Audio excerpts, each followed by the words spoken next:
Glad to have you back on Rise Prime Time, where we offer perspectives on the news and talking points of the day. I am Ndi Amungo. Now, the race towards the 2027 election is one topic that's making many concerned Nigerians palpitate, as it were, with the power sharing and rotation formula generating fierce debate across party lines. Well, the SDP presidential flag bearer in 2023 elections, Mr. Adebayo Adewole, joins us on Prime Time. Adebayo, glad to have you join me on Prime Time. It's a pleasure. Good to be here. All right, well, let me just start off immediately. I'm sure you watched my interview discussions or chat with the finance minister and coordinating minister of the economy. Well, his last word, if I remember, was "it's a good day." You know, when I asked him about the Euro bonds, what do you make of his statements on the economy? I always wish every day would be a good day for Nigeria, but it's not a good day when the finance minister believes that the day he goes a borrowing in London is a good day for Nigeria. A good day for Nigeria will be when Nigeria goes overseas to give investment in the capital market from the excess production that we have. No minister that we had in the past will say that the day we went borrowing will be a good day. America borrows. America borrows from within. You borrow in your own currency. I'm not quarreling with them borrowing the currency that they issue. When you are borrowing Eurobond, borrowing the currency of other people in other capitals of the world, it's a sign of crisis. But you can do it, but you don't say it's a good day for you. If you are anemic and your neighbors come to donate blood to you, you should be grateful. But you shouldn't say that's the best day of your life because you're not supposed to be anemic in the first place. So they need to run the economy in such a way that we can generate capital for ourselves. And I think fundamentally they are uncoordinated. Even though he's supposed to be coordinator of the economy, he's uncoordinated. The thinking is uncoordinated. But if they coordinate well and they work with us as a population, we should be able to generate wealth for the country. Let me take you up further on that. You said that Tinubu's government is battling, I mean, these are your words, a serious case of economic illiteracy. What do you make of the parameters of the 2025 budget? It's also 2.06 million barrels per day, 75 benchmark for oil, and of course 15.81 trillion servicing, debt servicing. Then of course you have the 1,500 exchange rate. What do you make of the parameters? The parameters that they have are a bit basic and elementary. Even in those basic and elementary parameters, they are not sincere about them. They don't want to meet them because they are unrealistic. The exchange rate that they fixed is unrealistic, given the other measures that they are taking. It's the lack of coordination that concerns me. I wish for the Tinubu 2025 budget to work. I want them to succeed. I want investors to come to Nigeria. I plead with anyone to have confidence in the economy of Nigeria. That is my desire, even though I'm in the opposition. However, they are self-contradictory, and these contradictions would, at the end of the day, prove themselves. For example, you are working towards, in their mind, if they succeed, they are working towards 15% inflation. 15% reduction. Yeah, 15% inflation is what they want to achieve. Oh, that's what they want, the reduction from 34.6%. Yes. Any basic economist, macroeconomist knows that you must never have a double-digit inflation. But you can start somewhere. You cannot have it because the way they run the temperature... We already have it. 34.6 is double-digit. It's one thing. If you have a high BP, the doctor says to you that he will only give you a medium-high BP. That doctor wants to kill you. His job is to return your BP to normal. So the objective they set, even if they succeed, is a failure on its own. Secondly... No, but if they succeed... Yes. I mean, it said that the journey of 1,000 miles starts with one step. Yes, but if, as it is today, they succeed from 34.6, in fact, people are saying that that is far-fetched.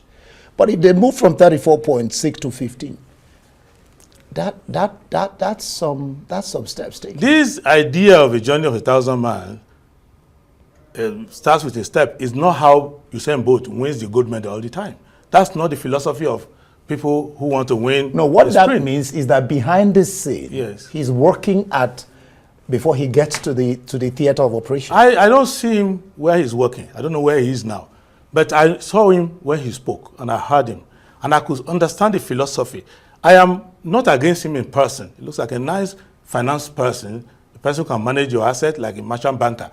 But to manage an economy of this, of our level of development, and our size, there are two things you need to do in a budget. First, you do what we call fiscal and monetary housekeeping. That's the first thing. The government budgets for itself in the first part of the budget. Then, in the second part of the budget, the budget signals to the rest of the economy and creates a stimulus for areas where they want to emphasize, and then use other incentives to encourage others to do investment. They are sending wrong signals. First, in their own housekeeping, they are wrong in the way they are going about it. For example, you can never say to anybody who understands basic macroeconomics that your inflation rate cannot be not of your unemployment rate. You can't do it. You already got it upside down. If you have a 15% inflation rate, definitely your unemployment cannot go below 15% because of the way you run the economy. So, and if you listen to the gentleman again, he painstakingly celebrated the idea that they have 25 million households that they are trying to give some little money to. Why don't you have 25 million households from whom you are going to generate people you are going to give employment to? So you have social register for people you want to give money to, but you don't have unemployment register for people you need to give jobs to. What sense does it make? And the idea that you are going to imagine manufacturing by thinking that if you give 50,000 naira to any enterprise, whether small, medium, micro, invisible, 50,000, that person, if he comes to your office to collect the money, he will spend more than that on transportation. So it doesn't make any sense. And if you are going to say that you are going to help us with the economy, you are bringing investors, you want to grow the economy, don't you understand that capital, borrowing money in the bank, is just one of the factors of production? So loan capital, for example, won't you realize again that you have other expenditure, like labor costs, infrastructure costs, other costs? So if you are driving those costs above sustainability, that there's no way you can generate employment or capital growth. With the economy, the election chairman, the INECK chairman says, Ghana learned lessons from Nigeria in the elections. That's what he says. What do you make of that statement? Well, Ghana took quite a bit of lessons from the Nigerian elections. Yeah, I think they took a lot of lessons not to be like Nigeria. That's what he's saying. That Ghana says, I don't want to be like Nigeria. So that's probably what he means. That's your interpretation of what he said. That's all it can mean logically, because the INECK chairman is a professor, so he must be speaking in some sound way, because what Ghana has done is exactly opposite of what we did. They tried to make their own credible.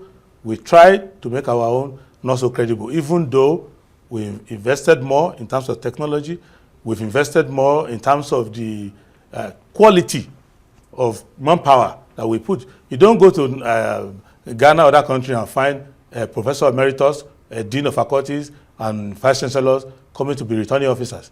They get clerks, but those clerks are more accurate. You talked about credibility. It said that Nigeria's elections are not credible, promoting voter apathy. I mean, there are many sides to it. So, I mean, it's one thing to talk the problems and another thing to proffer solutions. What should Nigeria do to have credible elections, which will in turn promote voter participation? Everybody involved knows what to do. The question is to have the attitude to do it. The attitude to an election are three things you must have. One, you must go to an election with a view to winning or losing honestly. You should be too desperate. Second, those who participate in it must know that it is a constitutional duty that goes beyond putting a government in place. It is a duty they owe to society as a whole, so they do it with integrity. Thirdly, they should not expect personal gain from it. So those who come to vote should not hope to sell their vote. Those who administer elections should not collect bribe to administer elections. Journalists who carry it should be truthful to the truth of the country.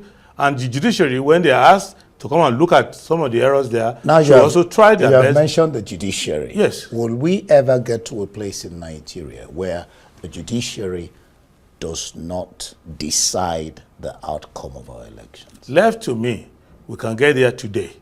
What we need, and I've advocated all the time, is that you must take the mainstream judiciary away from election for the sake of the country and the judiciary itself. Then you must have a constitutional court that you set up, not from the regular judiciary, but maybe retired justices, people who are no longer interested in a promotion or anything like that. You bring them out as constitutional court, they come. And when they come, they do three things. One, the election is not finalized until that constitutional court has looked into it. Secondly, the person who files a complaint against the election doesn't have to prove anything. All he has to prove is to say, I don't agree with the election. It is the burden of proving that the election was in order should be on INECK, because INECK knew where the bodies were buried. But you can't tell somebody who did not conduct the election, you give them 21 days to tell you everything that's wrong with the election. Thirdly, people should not assume that because you lost an election, it's automatically rigged.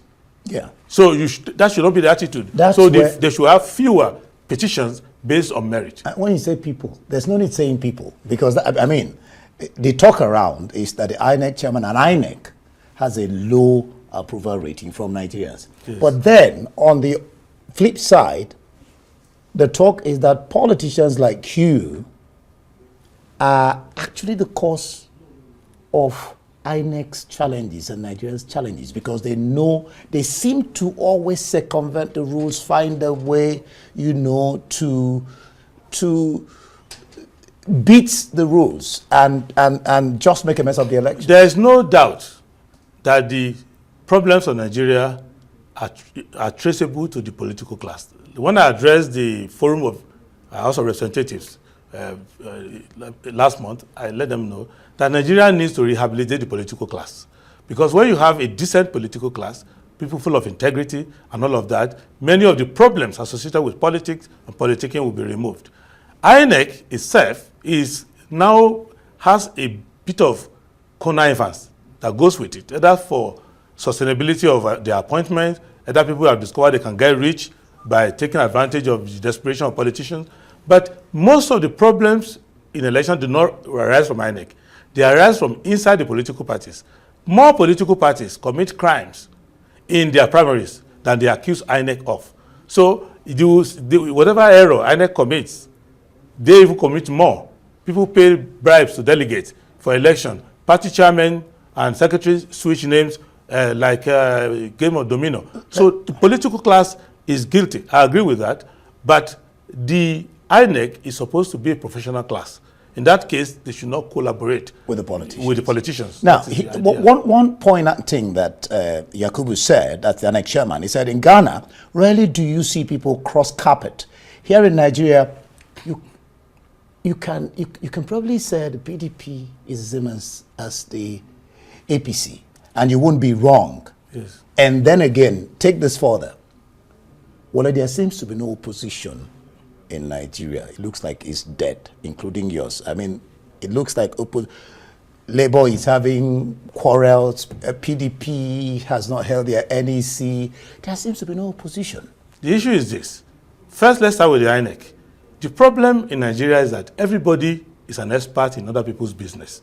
It is not the duty of INECK chairman to teach politicians how to politic. His job is to administer elections. Leave them, they cross carpet, that's outside your power.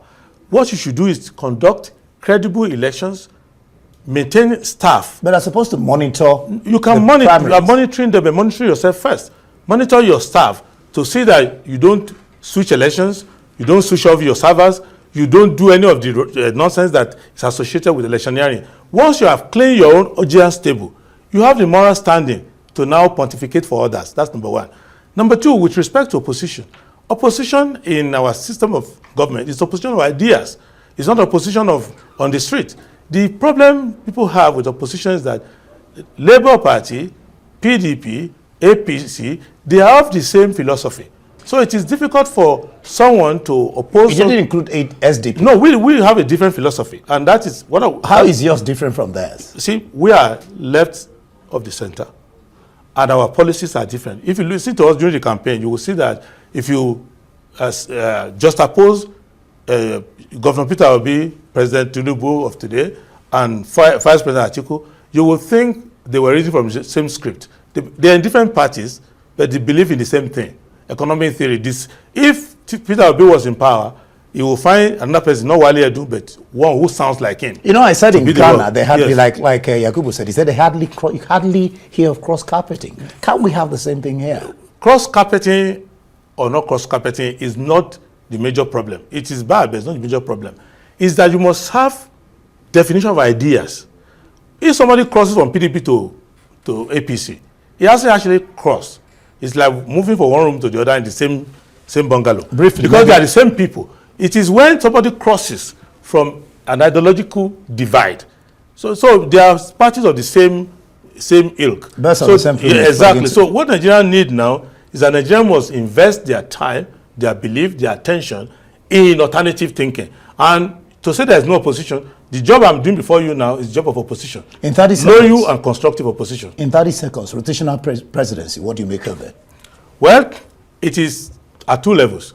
You must rotate according to geopolitical zone for peace to reign among the elite, but you must rotate from the elite to the people for growth and justice to happen in Nigeria. If you are rotating from north to south and all of that, and you are rotating among the same wasteful elite who have no idea, you will be rotating poverty, insecurity, and complaint. But if you rotate from them in terms of intergenerational rotation from the old people to the young people, and ideological rotation from those who are following IMF, World Bank, and all of that, to those who have indigenous idea, an authentic pro-Nigerian idea, you will have made some progress for the country. And it's been said that most of the problems of Nigeria and Nigerians is the elite, which you belong to. That's why I'm trying to make amends. Okay, thank you so much. Thank you, and God bless Nigeria. For being here. God bless Nigeria indeed. Well, that's it for this edition of Arise Prime Time. Do join us again next week. From me and the entire team here in Abuja, goodbye and thank you for watching.